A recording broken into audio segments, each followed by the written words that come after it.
Vamos abrir a palavra de Deus na carta de Paulo aos Coríntios, 1 Coríntios capítulo 7. Eu vou ler a partir do versículo 10.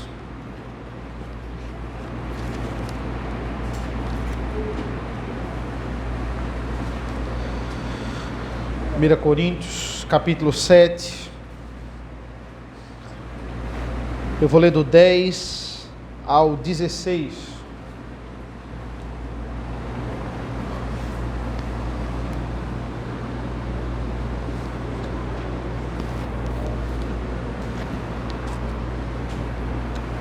Assim diz a palavra do Senhor: aos casados ordeno, não eu, mas o Senhor, que a mulher não se separe do marido, mas se ela se separar, que não se case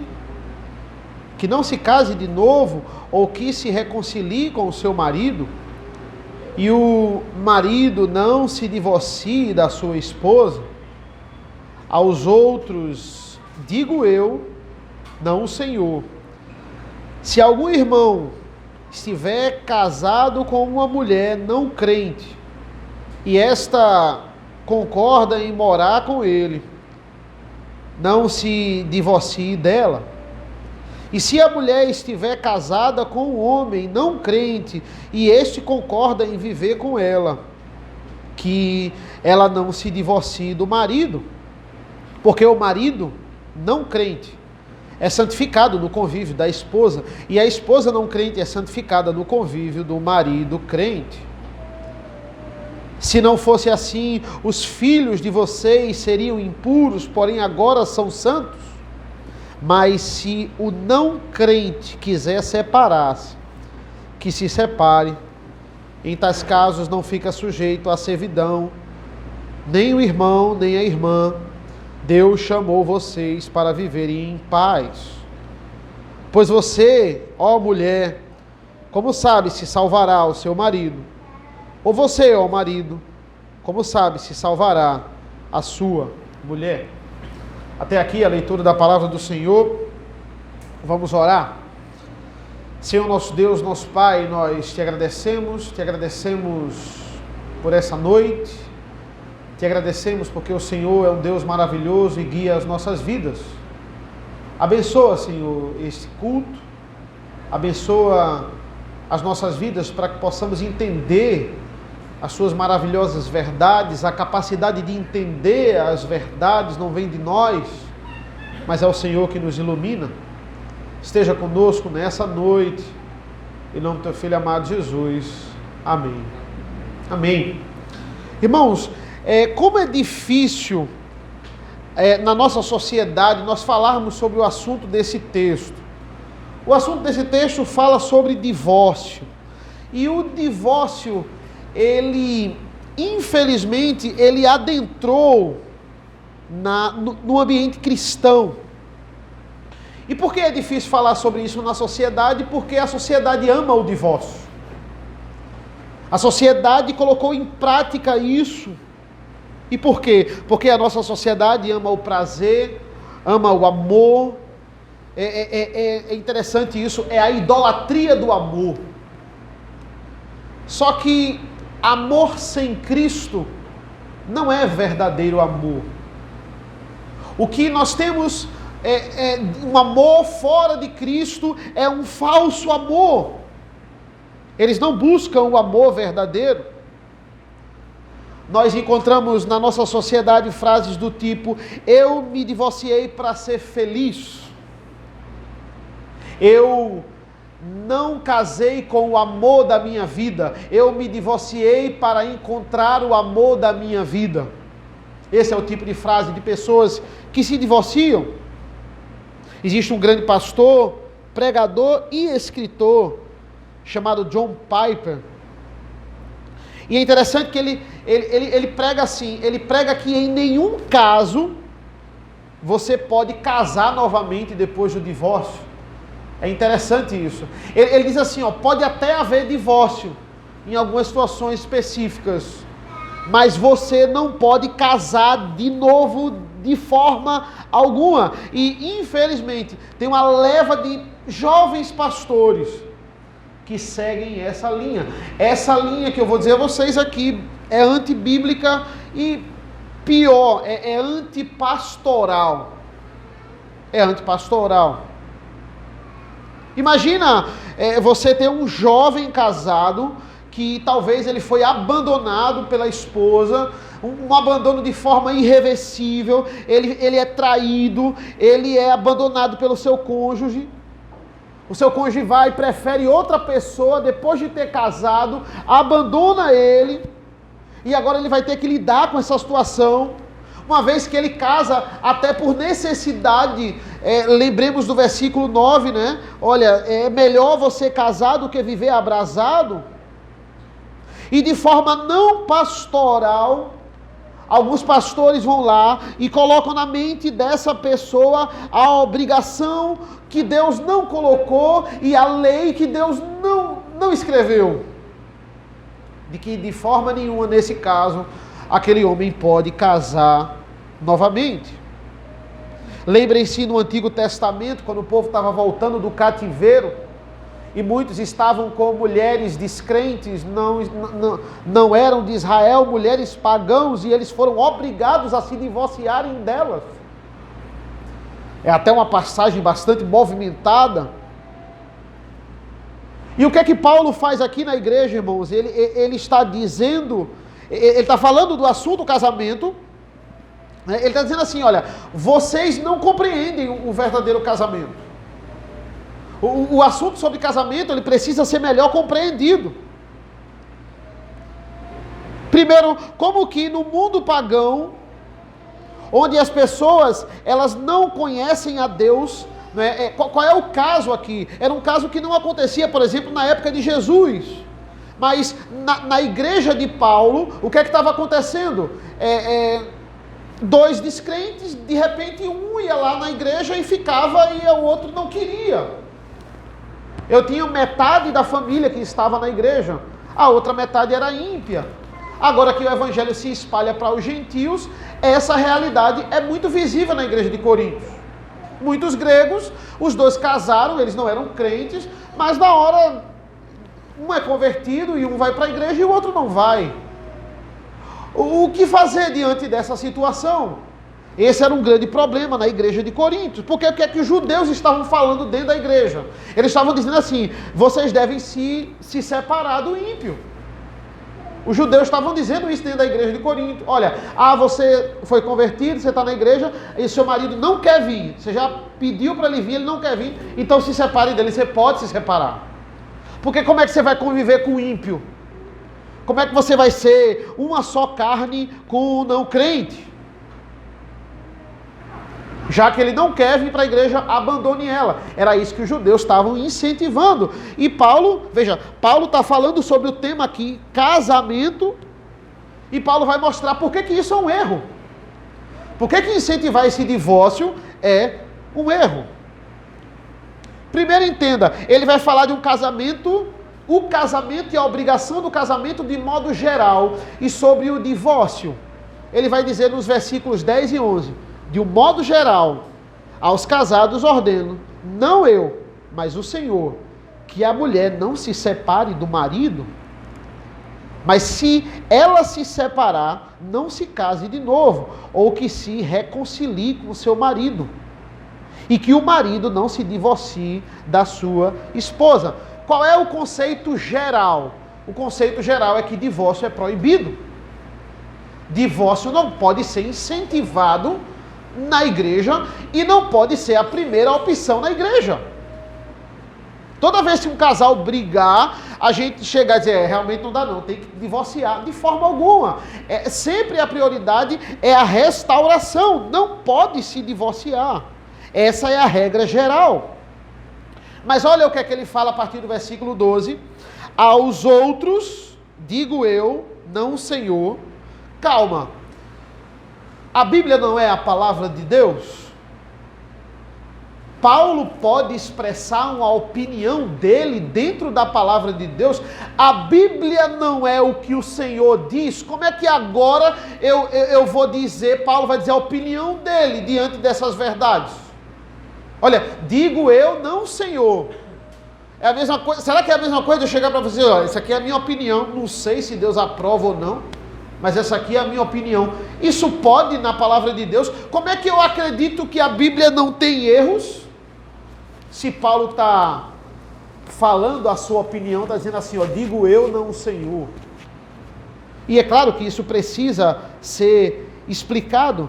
O que simplesmente ele está dizendo aqui é que na época de Cristo, quando Jesus vai falar sobre casamento e divórcio, não existiam casos como esse. Ele está dizendo isso, olha, na época de Cristo, o ministério dele, ele não resolveu, nem deliberou sobre nenhum caso desse. Então, de fato, Jesus nunca falou sobre esse caso específico de um ser crente e o outro não ser. Porque a igreja em Cristo estava sendo estabelecida. A igreja na época de Cristo era Israel. E judeu tinha que casar com judeu. Não era isso. O jugo desigual no Antigo Testamento era você casar com uma pessoa de outra nação. E não fora e dentro da igreja. A igreja se estabelece aqui com Paulo. Então, olha, eu vou falar uma coisa que Jesus não deliberou na época do ministério dele, mas que não deixa de ser a palavra de Deus. Por quê? Porque Paulo é inspirado. Por exemplo, veja o último versículo desse capítulo, 1 Coríntios 7:40, vai dizer assim, olha, porém, ela será mais feliz se permanecer viúva, segundo a minha opinião. E penso que também eu tenho o Espírito de Deus. O que é que Paulo está dizendo? É a minha opinião, mas se eu estou escrevendo, não deixa de ser revelação. Por quê? Porque nós acreditamos que Paulo é apóstolo e inspirado pelo Espírito Santo. Eu não sou apóstolo. Eu não sou inspirado pelo Espírito Santo. Nós já vimos isso. O que é que eu faço? Eu repito o que está escrito na palavra. Eu não digo algo novo. Eu estudo para quê? Para interpretar a palavra e não para chegar com uma coisa nova. Olha, eu vou dizer uma coisa para vocês. Digo eu, não Paulo. Não. Eu não tenho autoridade para isso. Porque eu não estou fundamentando a igreja como Paulo está fazendo aqui. Então veja, uma situação que Cristo não tratou. Que situação é essa? Digo eu, não o Senhor, versículo 12. Se algum irmão estiver casado com uma mulher não crente, e esta concorda em morar com ele, não se divorcie dela. E se uma mulher estiver casada com um homem não crente, e este concorda em viver com ela, que ela não se divorcie do marido. Ele vai falar agora sobre a possibilidade de um divórcio nesse matrimônio. Jesus vai tratar de divórcio em Mateus 5, Jesus vai tratar de divórcio em Mateus 19, mas não nesses casos. A única possibilidade de divórcio na palavra de Deus é o adultério. Jesus é explícito nisso, quando ele vai falar sobre relações sexuais ilícitas, ou seja, fora do casamento, em Mateus 19. Quando a gente pega a nossa confissão de fé, de Westminster, no capítulo 24, vai dizer assim sobre o adultério e divórcio. Vai dizer assim, capítulo 24 da confissão de fé. O adultério ou fornicação cometida depois de um contrato, sendo descoberto antes do casamento, dá à parte inocente justo motivo de dissolver o contrato. No caso de adultério depois do casamento, a parte inocente é lícita para propor divórcio e depois de obter o divórcio, casar com outrem, como se a parte infiel fosse morta, posto que a corrupção do homem seja tal que o incline a procurar argumentos a fim de indevidamente separar aqueles que Deus uniu em matrimônio, contudo, só é causa suficiente para dissolver os laços do matrimônio, ou adultério, ou uma deserção tão obstinada que não possa ser remediada nem pela igreja, nem pelo magistrado civil. para a dissolução do matrimônio é necessário haver um processo público e regular, não se devendo deixar ao arbítrio e discrição das partes o decidirem o seu próprio caso. Ou seja, a confissão é clara em falar de divórcio. Apenas em 2 casos é possível: adultério e abandono, de maneira que nem a igreja consiga reverter, nem o magistrado civil pode mudar aquilo. Mas olha o que ele está dizendo: esse argumento não vai partir do indivíduo. A igreja irá julgar esse caso. E vai dizer, olha, abandonou de um jeito que não volta atrás. A gente tentou de tudo e não conseguiu. Deve existir um processo bíblico para isso. Não simplesmente eu contar e eu achei que foi isso e pronto. Paulo está estabelecendo um padrão do casamento. Olha, veja, da forma como ele está escrevendo aqui, nessa situação, não é permitido o divórcio. Separado do marido, nessas circunstâncias, você não pode casar novamente. De forma nenhuma. E se não for por abandono ou por adultério, não pode nem existir o divórcio. Qual é a solução de Paulo? Não se separe. E aquele que já separou, que os judeus incentivaram a separar, ou volta para o marido, mas não casa novamente. É isso que Paulo está dizendo. Só existe uma saída para a pessoa. Não existe o dissolver o matrimônio por um gosto pessoal. De forma alguma. Esse é um princípio geral. Ele está explicando aqui o princípio geral. Ou seja, o que foi que Cristo deixou para você? Não separa de forma nenhuma. Só por relação sexual ilícita. Versículos 12 a 13. Uma nova situação. Imagine uma igreja que estava incentivando o divórcio. Uma pessoa se convertia, o marido não era crente, eles estavam incentivando o divórcio. Dizem, olha, como é que você vai ser salvo se você compartilha a mesma cama com o ímpio? Com uma pessoa não salva? Veja, a salvação não é a base para o divórcio com o incrédulo. Isso não pode ser colocado em xeque nessa situação. A redenção, o novo nascimento, não nos dá a base para dissolver o matrimônio nem com o incrédulo se você já casou com ele. Veja como a aliança do matrimônio é algo sério e não pode ser desfeito nem nesses termos. Quando Paulo está afirmando isso, ele está derrubando o argumento deles. Se ele consente morar com você, você não pode separar. De forma alguma. Como é sério o matrimônio? Nem a fé, nem o gosto pessoal, nada disso supera. Não é motivo. E após ele fazer essa declaração particular, ele agora vai nos fornecer razões pelo seu argumento. Ele vai dizer, por que você não pode separar com o incrédulo? Argumento, versículo 14. Ele vai dizer, porque o marido não crente é santificado no convívio da esposa, e a esposa não crente é santificada no convívio do marido crente. Se não fosse assim, os filhos de vocês seriam impuros, porém agora são santos. O grande argumento que ele vai dizer aqui é, irmãos, primeiro, por que vocês não podem incentivar essa separação? O argumento dos judeus é esse, eles vão dizer, olha, como é que vai deitar com o impuro? Como é que você vai conviver com isso? Se a pessoa é santa, e a questão do judeu é essa, e o argumento de Paulo é, aquele que foi convertido, ele vai santificar o lar. É o primeiro argumento de Paulo aqui. São 2 argumentos num versículo só. Primeiro, ele vai santificar o lar. Por quê? Porque agora ele é separado. Veja que no início da carta, Paulo, endereçando aos coríntios, ele vai dizer assim: aos santos da igreja de Coríntios. Quem são os santos? São os que fazem parte do corpo de Cristo. Entenda essa verdade, irmãos. Quando os crentes, onde os crentes estão, existe uma preservação divina no local, porque o Senhor nos preserva, porque o Senhor mantém os seus. Antes de Deus destruir Sodoma e Gomorra, lembrem disso em Gênesis.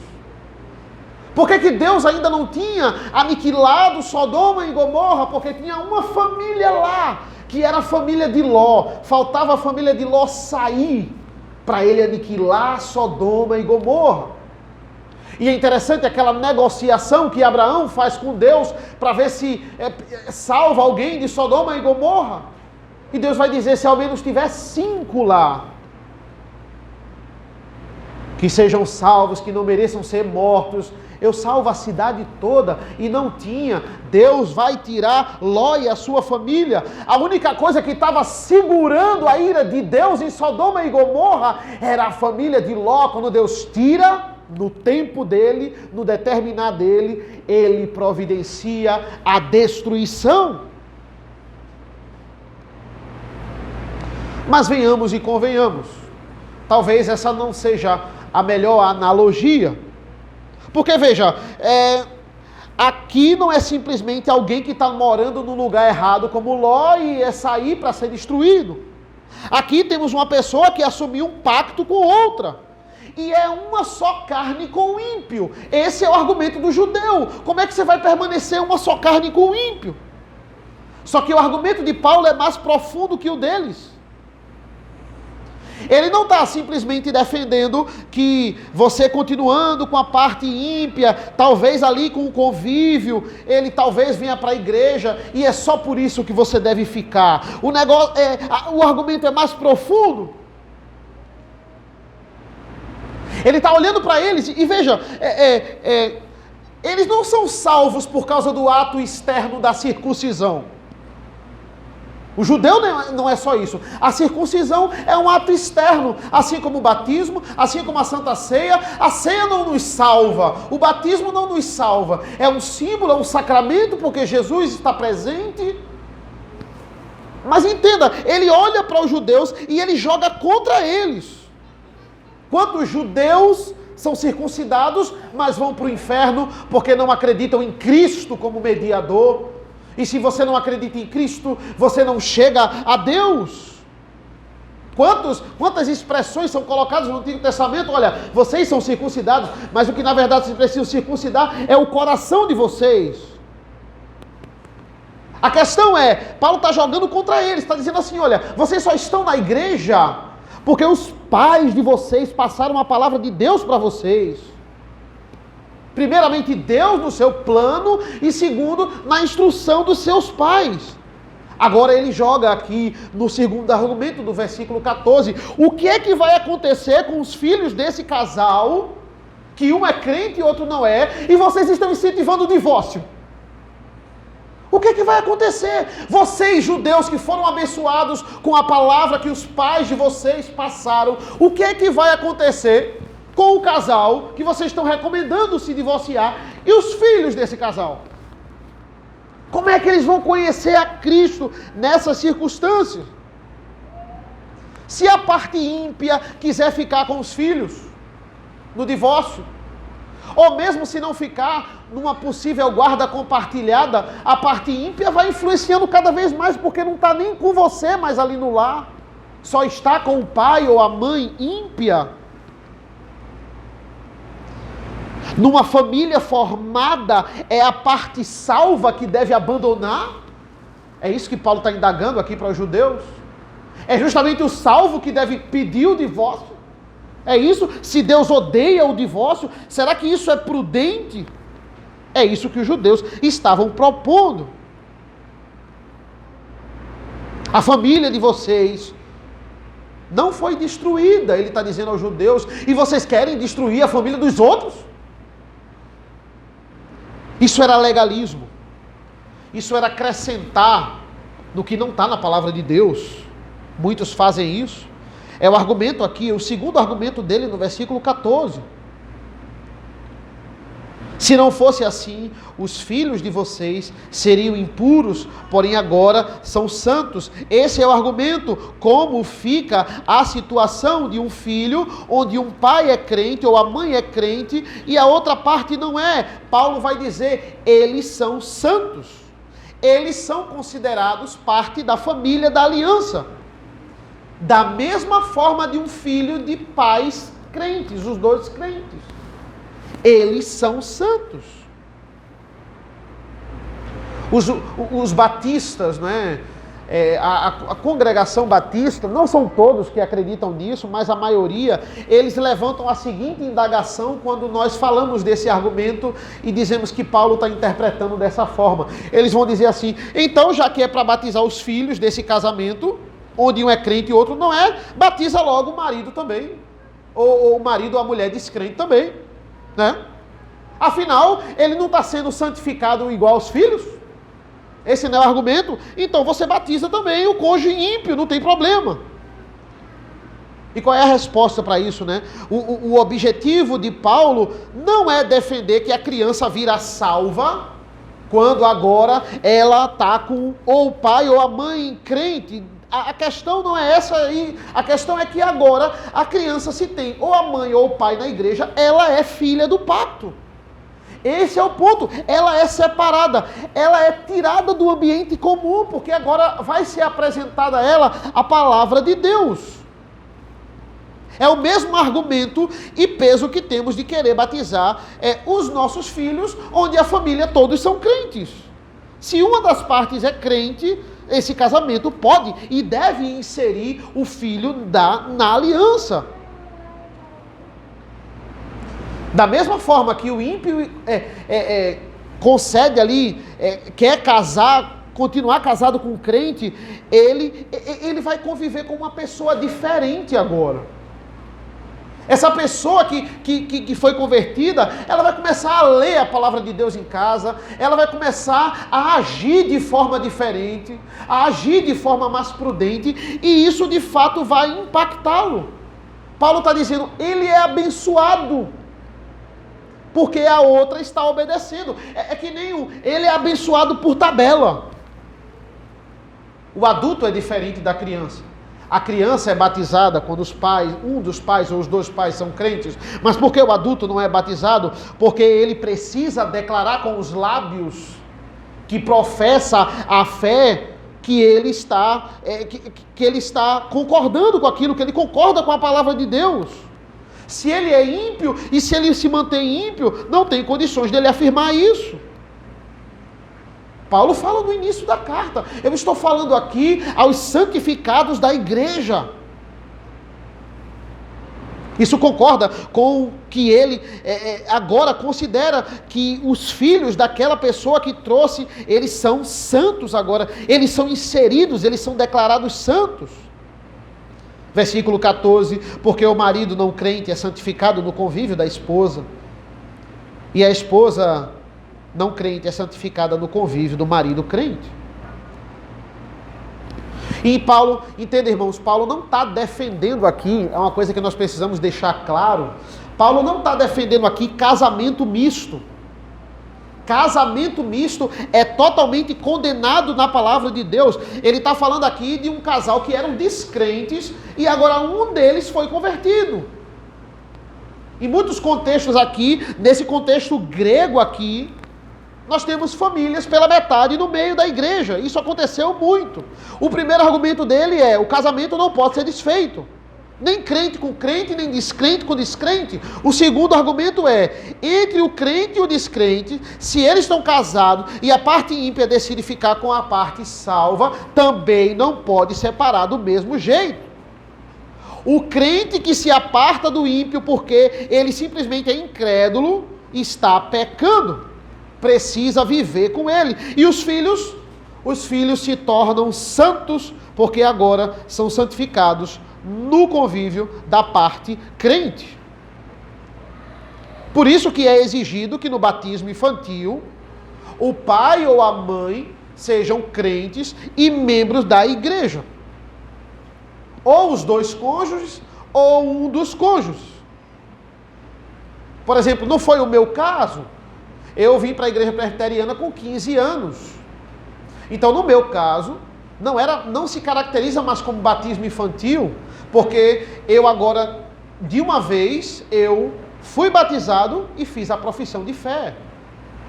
Claro, com o consentimento dos meus pais, eles até estavam lá, mas eles não são trazidos para frente, não é perguntado nada a eles, porque eles não são da igreja.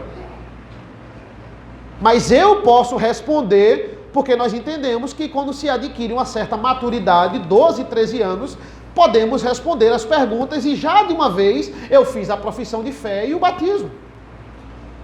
Isso é algo muito sério.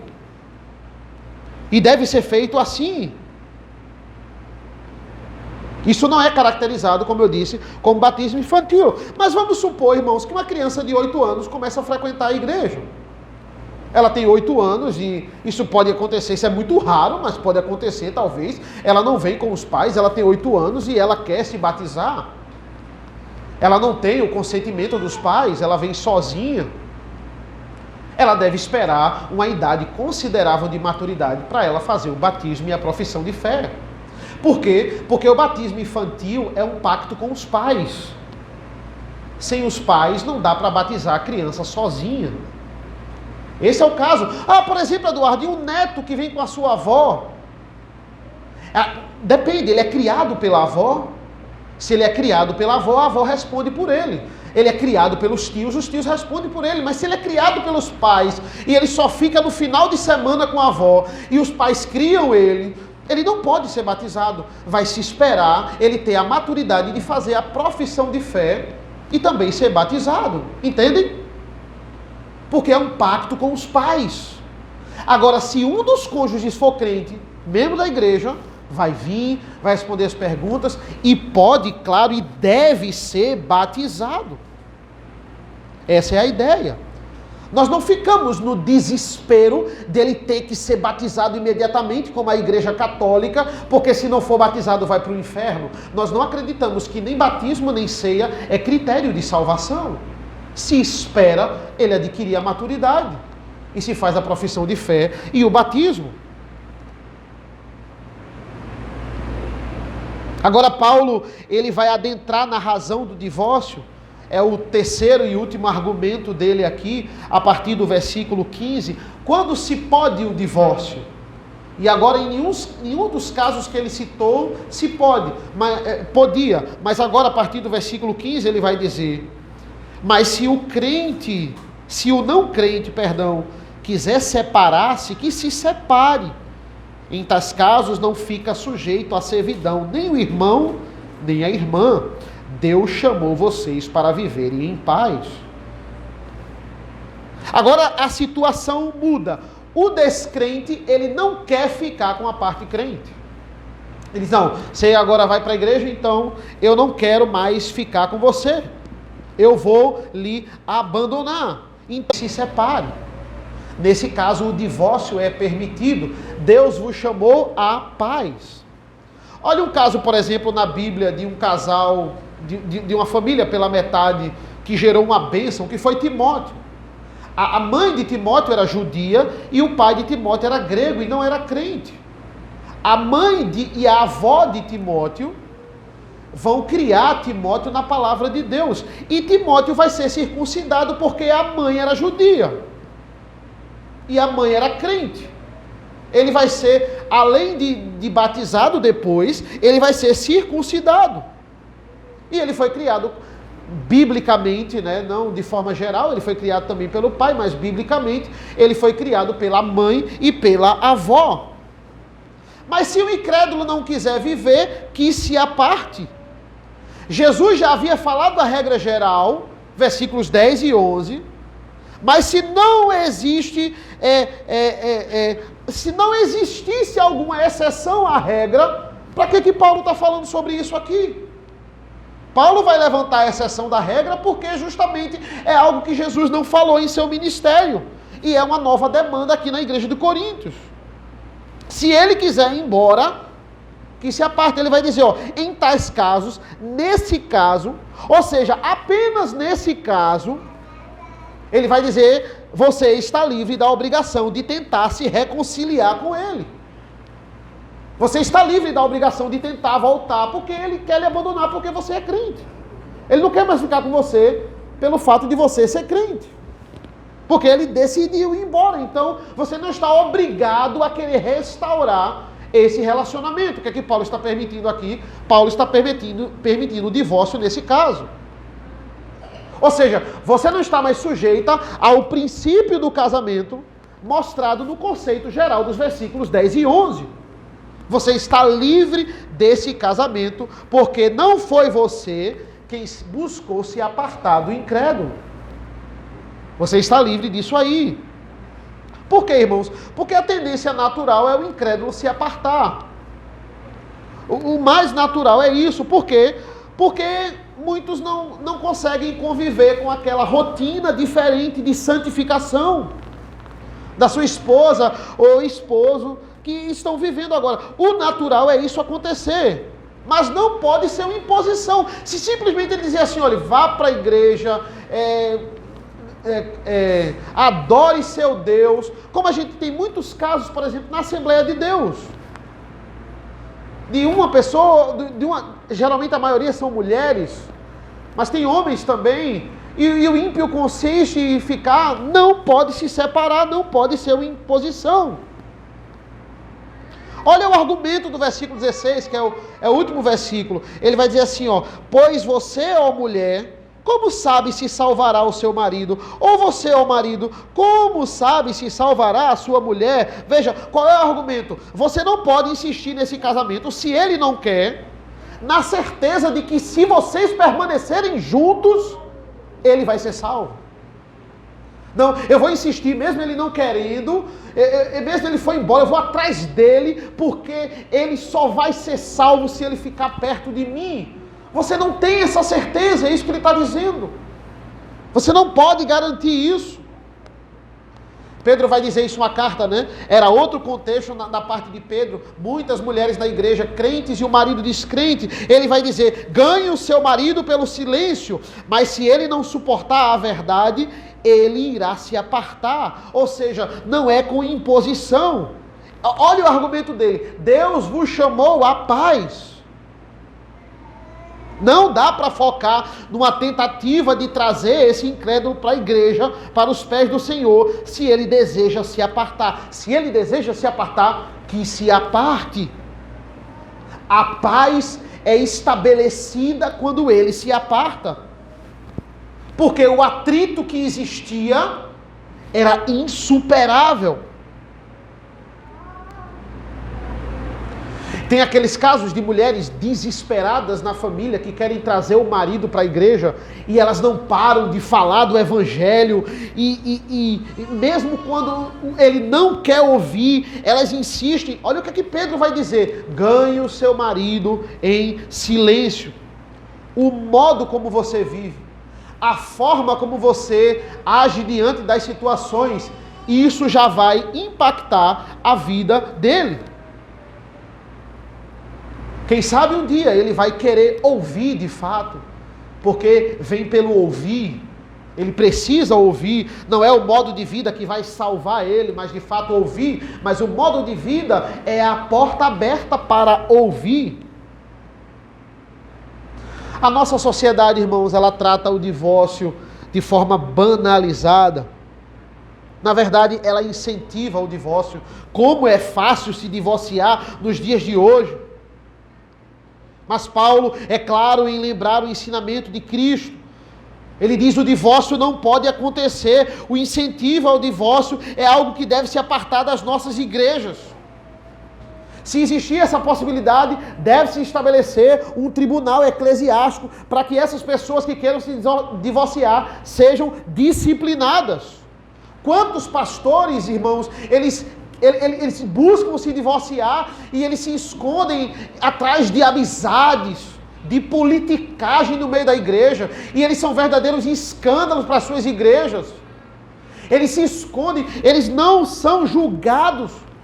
O presbitério, que é o que nos julga como pastores, não se preocupa nisso. E as igrejas racham e o escândalo acontece. Seja um pastor ou membro, a disciplina é a forma de restaurar essa vida. Por isso que a inclinação da liderança na igreja deve sempre priorizar a restauração de qualquer casamento.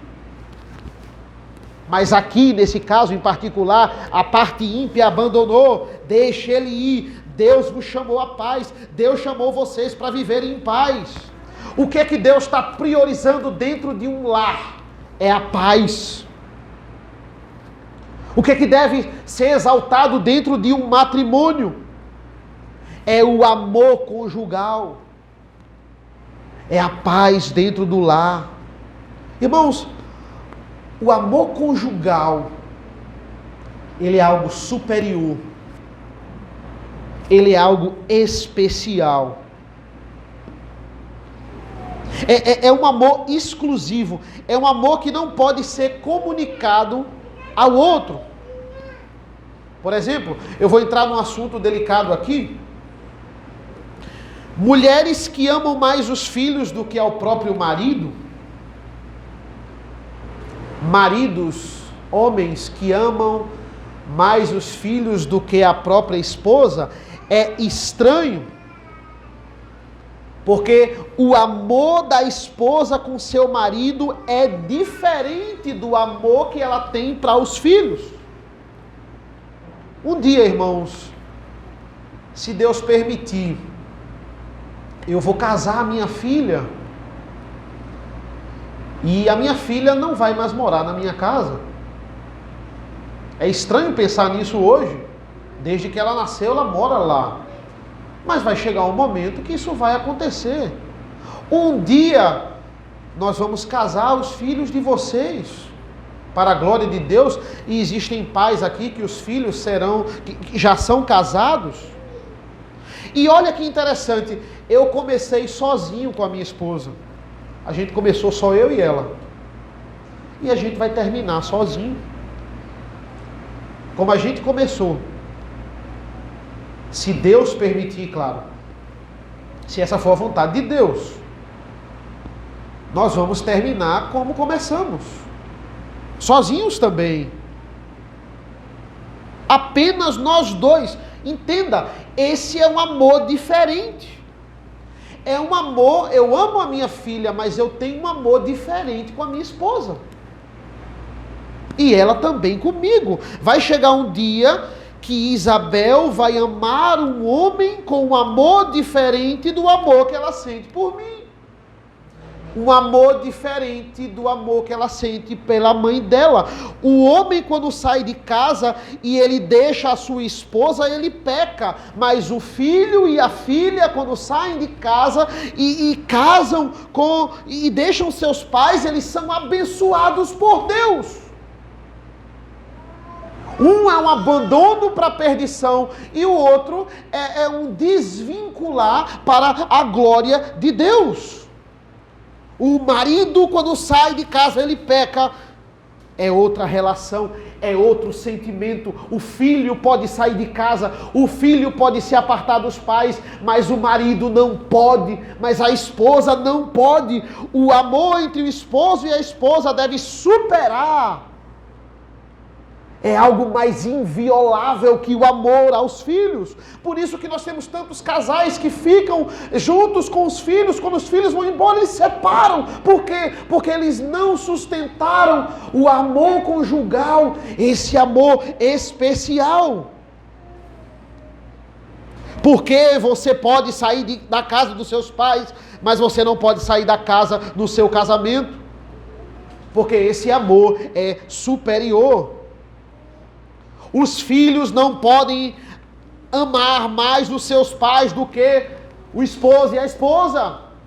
Eles não podem. O filho não pode ouvir mais os pais do que a esposa. Isso é antibíblico. Ele precisa ter essa consciência. Por isso, pais, não se metam na vida conjugal dos seus filhos. Parem de se meter. Seu filho, ele se tornará um homem, ou ele é um homem. Eles precisam constituir família, eles precisam organizar a vida deles. Esse é um princípio bíblico. O homem que casar com a sua esposa, ele sai da casa dos pais e agora ele é o cabeça do lar deles. Seu filho será o cabeça do lar dele. O que acontece com nós pais? Nós estaremos sempre ali para ajudar. Sempre no apoio.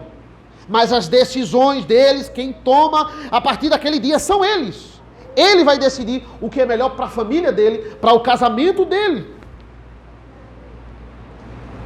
Casamento é feito para que haja paz. Paz no lar. Paz, para que haja amor conjugal. Irmãos, é o uso da mesma casa, é o uso da mesma cama, é o uso da mesma mesa. Paz no lar é uma obrigação. Tem um autor chamado Thomas Boston, ele vai comentar sobre isso. Ele vai dizer que o marido ele não pode usar a sua autoridade para dizer assim: nós vamos morar separados. Nós vamos casar, mas nós vamos morar separados. Ele não pode usar dessa autoridade para decidir isso. Casais que se casam, mas dormem em quartos separados. Não moram na mesma casa. Isso é pecado. É requerido o coabitar. Vocês devem coabitar, vocês devem viver juntos. É a mesma casa, é a mesma cama, é a mesma mesa. Vocês são uma só carne. É requerido viver em paz. A Bíblia fala que nós devemos buscar a paz com os homens, mas isso dentro do lar é maximizado. Eu devo sempre querer buscar paz no meu matrimônio. Esse é um objetivo e esse é um desafio todos os dias. Não existe guerra pior que a guerra dentro de casa. Guerra matrimonial. Quando o homem rasga a sua própria carne, quando o homem pega a sua própria cabeça e ele lança contra a parede, nós dizemos o quê? Que ele é louco. Assim é a loucura do casamento, quando eu quero danificar aquilo que é minha carne. Minha própria carne. Quando a mulher ela pega a cabeça e ela joga contra a parede, ela é louca. E isso é o que ela faz quando ela destrói a autoridade do seu marido. A vontade de satisfazer o marido, a vontade de satisfazer a esposa. Existem, irmãos, divórcios que eles já são estabelecidos muito antes das assinaturas dos papéis. O divórcio acontece muito antes da concretização. Quando, por exemplo, uma mulher fala assim: meu marido foi trabalhar, graças a Deus, porque eu não aguentava mais ele dentro de casa. Quando a mulher diz isso, já está existindo o divórcio. Eu não aguento mais ele, ainda bem que ele foi embora. Eu não aguento mais a presença dele. Não ter prazer na companhia do outro. A gente deve honrar o outro. A gente deve honrar a esposa, o esposo. O homem, muitas vezes, ele fala muito bonito, mas ele não age como ele fala. Ele tem uma lábia muito forte, mas a ação dele não condiz. E tem outros que têm até o cuidado, mas eles não demonstram em palavras, eles têm dificuldade de se expressar. As duas coisas devem ser praticadas, o falar e o agir. Tem esposa e as esposas são diferentes. Tem esposa que elas ficam satisfeitas com eu te amo. Não precisa fazer muita coisa, é só você falar. Você dizer que ama todos os dias. Tem esposa que se satisfaz com isso. Tem esposa que não adianta o eu te amo. Que para ela o eu te amo é você acordar e preparar um café da manhã. Você não precisa nem dizer eu te amo, mas você chegou, acordou, e num dia assim especial, preparou um café para os dois conversarem, para ela isso, ela está satisfeita. Eu preciso conhecer a minha esposa. Eu preciso entender como ela vai encontrar paz no lar, no casamento, como é que eu posso satisfazê-la. Essa é a obrigação Deus vos chamou. A paz é ter empatia com o outro, carregar a cruz do outro. Os puritanos, irmãos, é interessante isso. Eles começavam a disciplinar o casal quando simplesmente eles começavam a perceber que um não estava cumprindo o papel do outro. Eles já chamavam para disciplinar quando eles viam uma atitude onde o marido não estava cumprindo o papel dele, ou a esposa.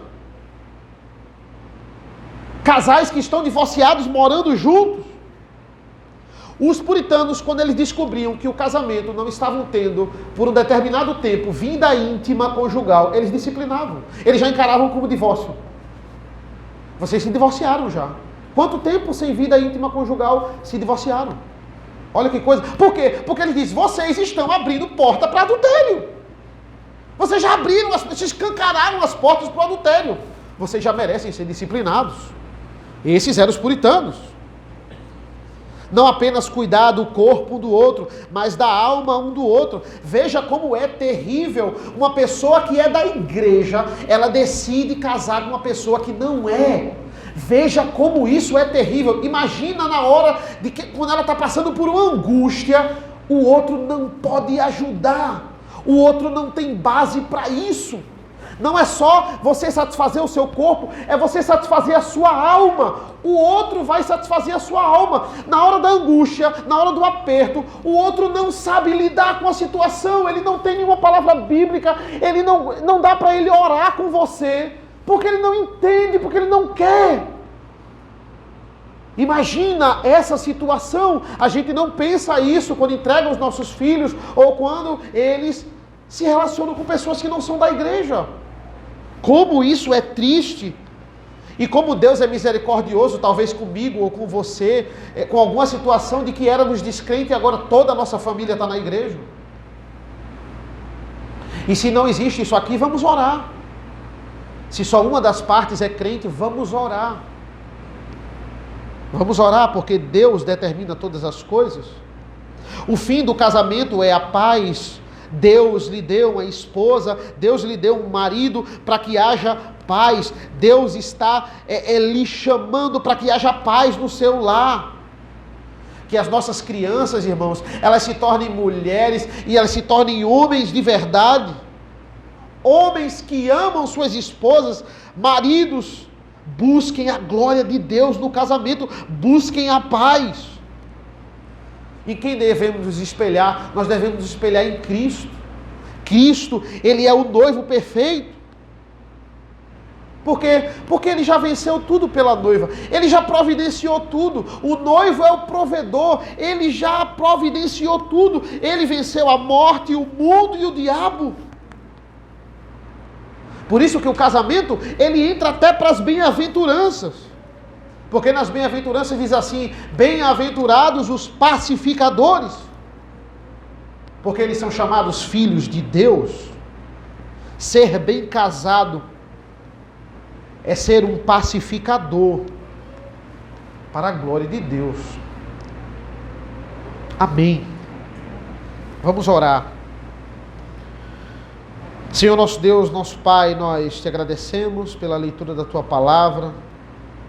Nós te agradecemos porque o Senhor é um Deus maravilhoso, que está sempre conosco.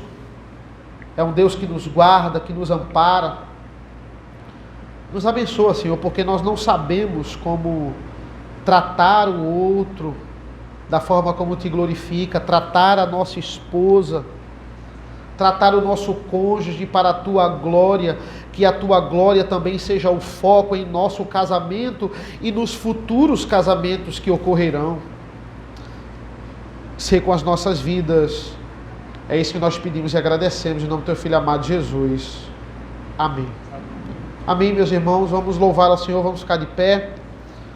Vamos louvar ao Senhor o Salmo 103 nesta noite como hino de resposta.